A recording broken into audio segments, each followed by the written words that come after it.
everyone, this is Julian from Kanen Coffee, and we're just going to quickly show of this machine working, or brewing a shot real quick.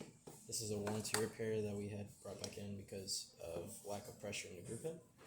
I haven't messed with the dial or the grind size, so we're looking at 8 on the grinder, and then of course right dead middle for the amount.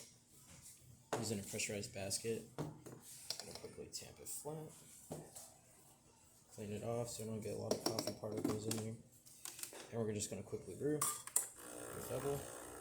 And we're just going to look towards the pressure gauge to see if we're getting any pressure inside of our brew head while it does its thing. There we go, pressure's up on the espresso range, which is what you're wanting. This pressurized basket really does help get you there. And we're just brewing a quick chop.